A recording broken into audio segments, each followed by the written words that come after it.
WMDT 47 News, live at 11. The roadways across Delmarva are already packed with activity. Bike Week is officially underway, and over the next 4 days, thousands of bikers are expected to drive into town. Thanks, Terrence. Well, it's a sad day for this family after flames ripped through their home on Purnell Street in Salisbury a little after 10 this morning.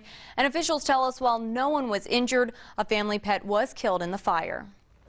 Vice President Joe Biden says a college education should not mean a lifetime in debt. He and Education Secretary Arne Duncan spoke to a group of high school students today. In his speech, the vice president says when it comes to the cost of higher education, he wants to restore the bargain that's been broken. Thanks, Terrence. Well, the last-minute preparations have just finished up and the gates are now open, which means it is officially the start of the 2011 Delaware State Fair. And this year, it's all about being a kid. Here in Rehoboth Beach, Delaware, the winds have really started to pick up. Take a look behind me. Hurricane Irene is bringing in some major waves. Unemployment is playing a huge role in the battle for the White House. Hurricane Irene brings more than just high winds and rain to Lewis, Delaware. The National Weather Service confirmed a tornado touched down around 6:30 p.m., leaving this community picking up the pieces. My daughter was folding clothes in the living room and she heard the noise of the freight train and just screamed, you know, Travis, a tornado's coming.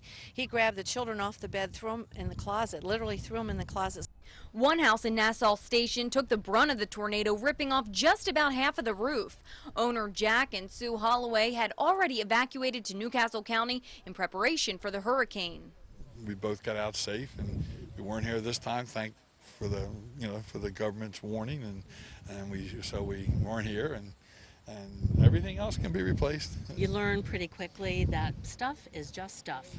Delaware Governor Jack Markell and Senator Tom Carper toured the damage, both confident that the decision to have people evacuate was necessary and that the state was prepared. We prepare for something like this. It's not something we started yesterday or the day before. The team of personnel work together and prepare for something like this for years, and I think that helps. And then, frankly, a little luck helps too. About 15 homes have reported damages, but thankfully no one was injured. We spoke to residents in the community who say everybody has really come together during this time. Even Home Depot is back there helping to clean up the area. In Lewis, Delaware, I'm Ashley James, WMDT 47 News. The new year brings new beginnings for the state of Delaware. In 2012, same-sex couples will be able to enter into legally recognized civil unions. Gay rights are civil rights, are human rights. Women's rights are human rights.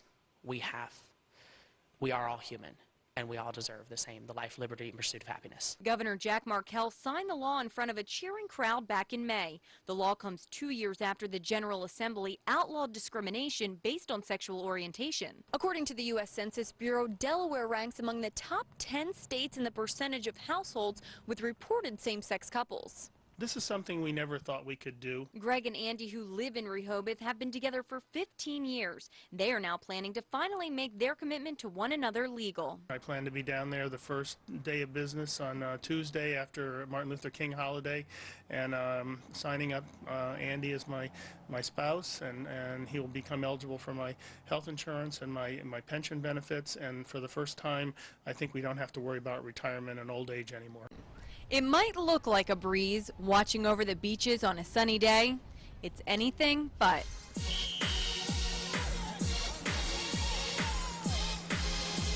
Today, lifeguards from 5 different states came to Ocean City for the 2011 USLA Mid-Atlantic Regional Lifeguard Competition.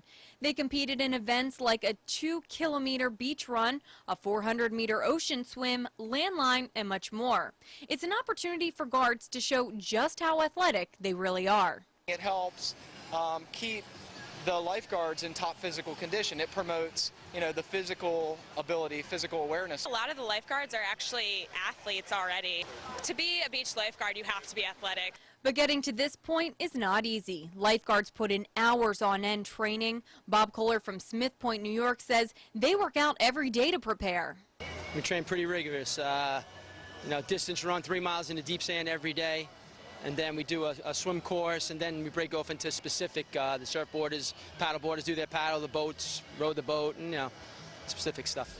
And all this hard work will hopefully pay off. as many of these patrols will meet again in the national competition in Cape May, New Jersey, the first week of August.